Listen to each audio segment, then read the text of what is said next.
Assalamualaikum warahmatullahi wabarakatuh. Izin memperkenalkan diri, nama saya Adi Muhammad Yusuf, mahasiswa Universitas Cyber Asia, program studi PJJ Manajemen S1. Pada hari ini saya ingin mempresentasikan tugas terstruktur untuk mata kuliah Ekonomi Mikro. Izin saya share presentasinya.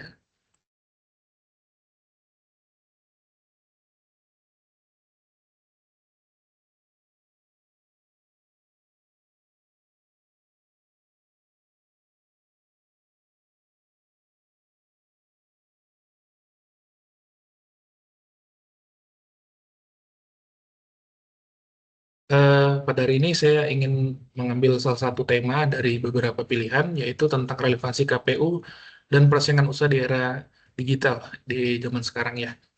eh, KPPU atau Komisi Pengawasan Persaingan Usaha yang fungsinya menjaga keseimbangan pasar dan melindungi konsumen.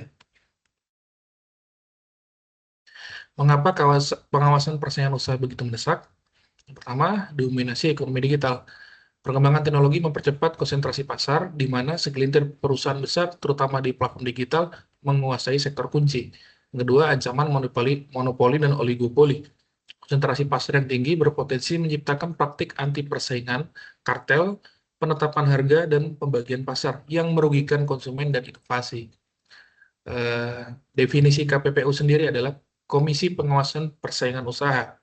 Adalah lembaga independen yang dibentuk berdasarkan Undang-Undang Nomor 5 Tahun 1999 yang bertugas memastikan pasar tetap kompetitif dan adil. Peran kunci KPPU.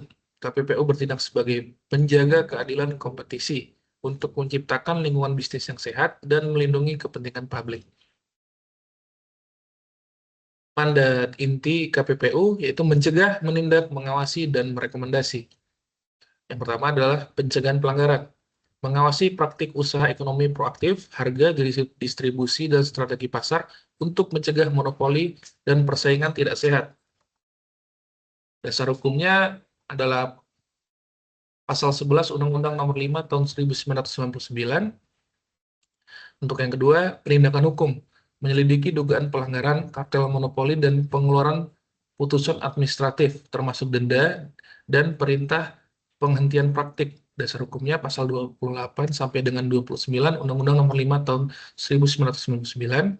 Selanjutnya adalah pengawasannya, menilai merger atau akuisisi yang berpotensi menimbulkan penguasaan pasar berlebihan dan bisa menolak atau memberikan syarat agar merger tetap sehat bagi persaingan. Dasar hukumnya pada pasal 23 sampai 25 Undang-Undang Nomor 5 Tahun 1999. Lalu yang terakhir adalah rekomendasi kebijakan, memberikan analisis dan saran kepada pemerintah terkait regulasi sektor tertentu untuk menjaga persaingan usaha tetap adil dan sehat. Dasar hukumnya ada pada pasal 37 Undang-Undang Nomor 5 Tahun 1999. Adaptasi regulasi di tengah dominasi platform digital. Ada yang beberapa kasus ya. Ini contohnya ada kasus TikTok dan Tokopedia pada tahun 2024 sampai tahun ini ya. KPPU menyetujui akuisisi bersyarat 75,01% saham untuk mencegah penguasaan pasar berlebih di sektor e-commerce. Sumbernya dari web KPPU sendiri. Lalu ada isu dominan platform digital besar menguasai pangsa pasar signifikan, menuntut regulasi tambahan untuk mencegah praktik diskriminatif atau kolusi algoritma. Terus perlunya revisi Undang-Undang Persaingan Usaha.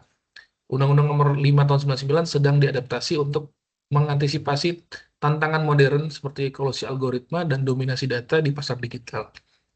Lalu posisi KPU, penegasan perlunya keseimbangan antara inovasi digital dan perlindungan persaingan yang adil. KPU, katalisator kesejahteraan konsumen dan pertumbuhan UMKM. Fungsinya pertama adalah mencegah harga yang tidak wajar, mengawasi praktik penetapan harga kartel agar harga produk dan jasa tetap kompetitif dan terjangkau bagi konsumen. Lalu memberi ruang bagi UMKM, menindak praktik monopoli yang dapat menyingkirkan usaha kecil dan menengah UMKM, memastikan mereka memiliki kesempatan bersaing yang adil. Lalu menjaga keterjangkauan, memastikan ketersediaan produk esensial dengan harga yang wajar, menghindari praktik predatory pricing yang merusak pasar, lalu mendorong inovasi. Pasar yang kompetitif memaksa perusahaan untuk terus berinovasi, memberikan pilihan produk yang lebih baik bagi konsumennya. Ada beberapa case yang saya akan tampilkan di sini. Yang pertama adalah case tentang kartel skuter metik ketika dua raksasa berkolusi. Di sini menyangkut dua perusahaan besar, yaitu PT Yamaha Indonesia Motor Manufacturing dan PT Astra Honda Motor, yang terbukti melakukan kesepakatan harga skuter metik 110 sampai 125 cc pada tahun 2016. Kedua perusahaan ini ya melanggar prinsip persaingan usaha sehat yang diatur dalam Undang-Undang Nomor 5 Tahun 99. Dampaknya, konsumen harus bayar harga yang lebih tinggi dari harga yang wajar. Koordinasi tertutup antara perusahaan mempengaruhi harga jual di pasar secara signifikan. Untuk tindakan KPPU-nya, untuk Yamaha sendiri didenda 25 miliar dan Astra Honda Motor didenda 22,5 miliar. Peran kunci KPPU di sini secara tegas menindak kolusi harga untuk menjaga dinamika pasar otomotif, penegakan hukum yang ketat, melindungi daya konsumen, dan menjaga persaingan yang sehat. Untuk pembelajarannya, kasus Yamaha Honda menjadi contoh klasik kartel Indonesia yang memperkuat urgensi pengawasan KPPU terhadap persaingan usaha tidak sehat dan menunjukkan komitmen regulasi terhadap perlindungan konsumen. Lalu case yang kedua, case tentang PT Kotsud Kalimantan, kasus semen Kots. PT Kotsud Kalimantan Semen terbukti menjual semen dengan harga yang sangat rendah, bahkan di bawah biaya produksi, predatory pricing atau bahasanya. Tujuannya menyingkirkan persaingan dari pasar dan menguasai pangsa pasar. Dampaknya merusak persaingan sehat di sektor semen, mengancam keberlangsungan pesaing yang tidak bersaing dengan harga predator tadi. Tindakan KPPU-nya melalui putusan perkara nomor 3 KPPU strip L garis miring 2020 melanggar ketentuan persaingan usaha PT Kos ini. Pesan kuncinya, praktik menjual rugi dengan tujuan menyingkirkan pesaing merupakan bentuk persaingan tidak sehat yang diawasi ketat oleh regulator. KPPU berperan penting dalam menjaga pasar tetap adil dan kompetitif, melindungi pesaing kecil dan konsumen. Pembelajarannya, untuk case ini, KPPU aktif mengawasi praktik predatory pricing dan siap menindak perusahaan yang menggunakan strategi harga ekstrim. Persaingan sehat harus dijaga melalui harga yang wajar, inovasi bukan taktik predator.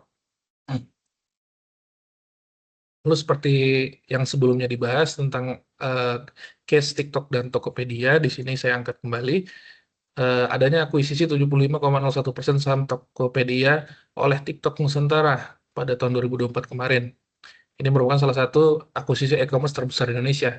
Di sini ada kekhawatiran potensi dominasi pasar dan monopoli dan praktek monopoli di sektor e-commerce yang strategis bagi konsumen dan pelaku UMKM. Risiko penguasa pasar berlebihan dan praktik anti persaingan. Di sini ada keputusan KPPU persetujuan bersyarat tanggal 18 Juni 2025 kemarin dengan syarat yang ketat, yaitu larangan bundling, larangan predatory pricing, dan perlindungan UMKM. Jadi akuisisi dapat dilanjutkan dengan kondisi dan pengawasan yang ketat. Selain itu, ada denda juga 15 miliar kepada PT TikTok Indonesia karena terlambat melaporkan akuisisi sesuai kewajiban notifikasi merger. Pesannya di sini KPPU memastikan transaksi besar di era digital tetap menjaga persaingan sehat dan melindungi UMKM di platform e-commerce. 5. Kontribusi KPPU bagi perekonomian nasional. Yang pertama, kepastian hukum. Mendorong transparansi dan kepatuhan hukum perusahaan melalui penegakan sanksi yang konsisten dan adil. Lalu yang kedua ada iklim investasi. Menciptakan pasar yang adil dan diawasi, meningkatkan kepercayaan investor domestik maupun asing terhadap stabilitas bisnis. Yang ketiga, perlindungan konsumen, menjaga harga tetap wajar dan kualitas layanan tetap kompetitif melalui pengawasan praktik persaingan usaha. Lalu yang keempat, inklusivitas UMKM. Memastikan usaha kecil memiliki ruang untuk bersaing melawan perusahaan besar dan memiliki kesempatan pertumbuhan yang adil. Yang kelima, dinamika pasar. Mencegah stagnan akibat monopoli, mendorong inovasi yang berkelanjutan dan efisiensi operasional di seluruh sektor ekonomi. Hambatan pengawasan di tengah arus globalisasi dan digital. Yang pertama, ada permasalahan keterbatasan sumber daya manusia dan sumber daya. KPPU menghadapi tantangan terkait keterbatasan jumlah tenaga ahli dan investigator, terutama dalam menangani kasus-kasus kompleks di sektor digital. Dampaknya proses penyidikan kadang berjalan lambat sehingga beberapa praktik tidak sehat sulit terdeteksi tepat waktu dan pengawasan pasar menjadi kurang responsif terhadap perubahan cepat di era digital. Yang kedua, regulasi era digital yang belum adaptif. Memang Undang-Undang Nomor 5 Tahun 99 sudah sangat lama dan perlu adaptasi untuk era digital sekarang. Sebagai payung hukum utama KPPU belum sepenuhnya mencakup praktik baru di era digital seperti kolusi algoritma, dominasi data, dan platform digital besar. Dampaknya ya seperti sebelumnya, beberapa praktik anti persaingan sulit ditindak karena ada celah hukum atau ketidakjelasan definisi monopoli digital, sehingga perlindungan terhadap konsumen dan UMKM belum optimal. Lalu efektivitas sanksi yang terbatas. Sanksi administratif atau denda yang dijatuhkan KPPU terkadang relatif kecil dibanding skala keuntungan yang diperoleh perusahaan besar. Dampaknya efek jerak kurang maksimal jadinya, karena beberapa perusahaan besar dapat menilai sanksi hanya sebagai biaya operasional, bukan sebagai penjaga praktik tidak sehat yang signifikan. Lalu yang keempat, pengawasan global dan multinasional. Perusahaan platform digital multinasional sering memiliki struktur yang kompleks dan data tersentralisasi di luar negeri, sehingga KPPU menghadapi kesulitan dalam melakukan pengawasan secara menyeluruh. Dampaknya, kesulitan dalam pengumpulan bukti, penegakan hukum lintas negara, serta pengawasan terhadap transaksi internasional dan praktik dominasi global menjadi lebih kompleks. Eh, untuk memperkuat KPPU dari masa depan, ada beberapa hal ya. Yang pertama, adaptasi regulasi, segera merevisi Undang-Undang Nomor 5 Tahun 99, lalu ada peningkatan kapasitas investasi pada SDM, teknologi AI, dan investigator khusus digital untuk menangani kasus kompleks dengan lebih cepat dan akurat.